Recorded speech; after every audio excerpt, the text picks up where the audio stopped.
สบายดีแฟนครับคลิปนี้จะให้แฟนครับมารับชมเกี่ยวกับกิจกรรมในวีคเอนด์ปั่นรถถีบเพื่อสุขภาพและปั่นเพื่อไปแข่งขันถือว่ากิจกรรมนี้เป็นกิจกรรมพิเศษจะปั่นยาวออกจากตัวเมืองท่าแขกไปพิชิตภูคอยสู้ซึ่งห่างจากท่าแขกไปประมาณ43กิโลเมตรไปกับก็อยู่ประมาณ86กิโลเมตรสั้นการปั่นที่นี่ก็แม่นทีมงานสโมสรลูกสีโคตรซึ่งเป็นสโมสรหนึ่งที่มีความเข้มแข็งและมีความสามัคคีกันอยู่ในแข่งขมวนและเป็นสโมสรที่ได้รับความนับถือหรือว่ายอมรับอยู่ในแข่งขมวนบ่ว่างานอีเวนต์สำคัญของรัฐบาลสโมสรดังกล่าวก็จะเป็นตัวหลักในการออกปั่นคาราวานให้กับภาครัฐในงานอีเวนต์สำคัญต่างๆสั้นการปั่นครั้งนี้ก็ขาดบ่ได้แมนผู้ชี้นำพาโดยประธานของสโมสรลูกสีโคตรได้นำพาไปปั่นและก็ให้กำลังใจอย่างเคียงข้างสั้นการปั่นครั้งนี้ก็ปั่นแบบสุขภาพและปั่นเพื่อฝึกร่างกายก่อนไปแข่งขันหรือว่าก่อนเข้าร่วมกิจกรรมสำคัญต่างๆในการแข่งขันระยะการปั่นก็จะเห็นความงดงามของธรรมชาติภูผาป่าดงและมีชุมชนต้อนรับและทักทายในช่วงระยะเส้นทางสั้นเอามารับชมกันต่อกับการขึ้นภูคอยสู้ว่าสิมีการขึ้นได้แนวใดหรือว่ามีความน่าตื่นเต้นแนวใดนี่คือมาเบ้าเด้อเพิ่นว่าอ๋อโหดโพดนี่มีเอฟเฟกต์โอเคเฮียเป๊ะเสียอยู่นี่เฮียเป๊ะอยู่เสียนี่ประธานเสียนี่มาโอเคเข้ามาใจเสียหันแล้วกันใจเสียหันไอ้เฮียกุ้ยใจมาเลยนี่เฮียเป๊ะเสียอยู่นี่มากันเสียหันแล้วอีกหน่อยนึงไอ้อีกหน่อยเดียวปืนหน่อยเดียวโอเคปืนไปเลยสุดงานยังไฟยิงเขาสวัสดีครับประธานใหญ่แล้วเลยมาเลยเลย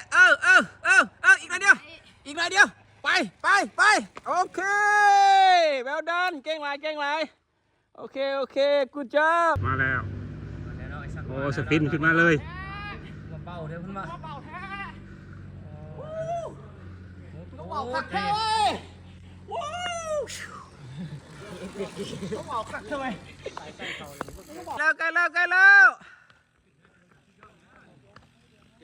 อเลี้ยงใครแล้วกันแล้วอเลี้ยงสู้หรือเปล่า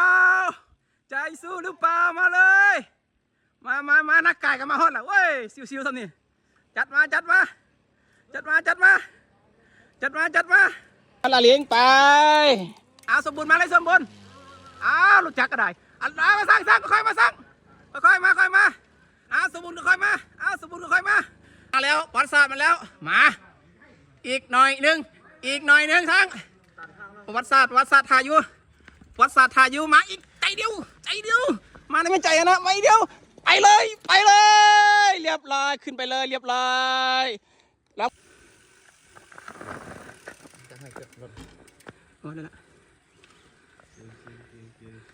ครับเอ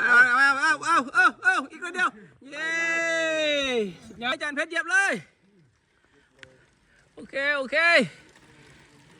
สุดยอดแล้วจานเพชรอีกนิดเดียวบืนไปน้องบืนไปอีกน้อยเดียวกันใจโยกใส่โอเคwell done good job มาทำอีกสู้โอเค good job well done มาไกลแล้วโยกไปเย้โยกไปโยกไปโอ้รถที่สามขึ้นมาเลย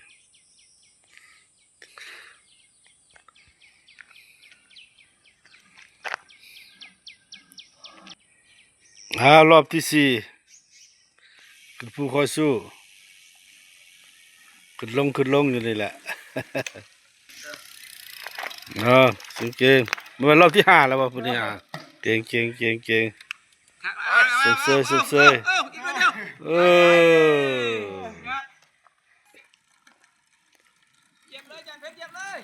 เก่งรอบที่สองเก่งขึ้นลูกโยกออกโยกซ้ายเลยไปขึ้น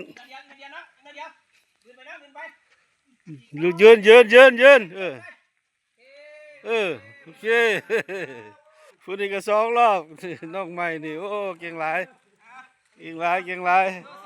แก้วกับ20พูดได้ละสบายเลยสุดยอดเพิ่นนี่ ยังสองตุ๊ก คันได้นอน4ชั่วโมงได้ถึง3ที ได้หักเครื่องทาง ได้หักครึ่งทาง ได้หักเครื่องทาง สุดยอดแล้วสินะ คือเก่า ได้เป้าหมายโอเคอันนี้ประธานเขาให้กำลังใจนี่ประธานกับฮอตโปรไคสู้นี่น้องขาแข่งกับมาฮอตนี่ธรรมดาน้องใหม่มาแรงน้องใหม่ทีมงานสุดยอดเลยอาจารย์สมบูรณ์กับลูกชาย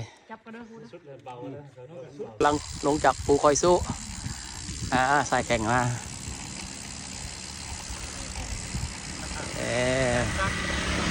เจ้าสุดที่ลง3 รอบ 4 รอบแล้วหลายเจ้าสุด 3 รอบ 4 รอบแล้วนี่จุดยอดโอเคขาแข่งของเขาประธานเขาโอเค ถือว่าการปั่นในครั้งนี้แมนในการฝึกฝนอย่างมวลซืนขึ้น 2-3 รอบแต่ละคนถือว่าขึ้นไปพิชิตภูขึ้นผ่านแล้วรอบที่ 1ยังบ่เบิดแฮงเถื่อก็เลยพากันปั่นขึ้นปั่นลง 2-3 ลบ 4 ลบถือว่าเป็นกิจกรรมที่ดีหนึ่งเพื่อสุขภาพและเป็นการพิชิตภูคอยสู้ที่มีความสูง 10% ถือว่าบ่แม่นเรื่องธรรมดาที่จะปั่นจากตัวเมืองตะแคกไปฮอดภูคอยสู้ประมาณ44กิโลเมตรแล้วก็ยังปั่นกลับอีกถือว่าอันนี้ก็เป็นกิจกรรมดีๆอันหนึ่งเฮ็ดให้ผู้ฝึกหรือว่าผู้สนใจปั่นรถถีบได้ออกมาร่วมกันปั่นอย่างมีความสามัคคีและปั่นเพื่อสุขภาพและฝึกร่างกายก่อนเข้าไปแข่งขันงานสำคัญต่างๆ Thank you fan club for watching. Hopefully this clip will be inspiring for young people or the children love to cycling for help for competition in the futures. Hopefully we will enjoy and inspiration for young people and the children love to cycling in the futures.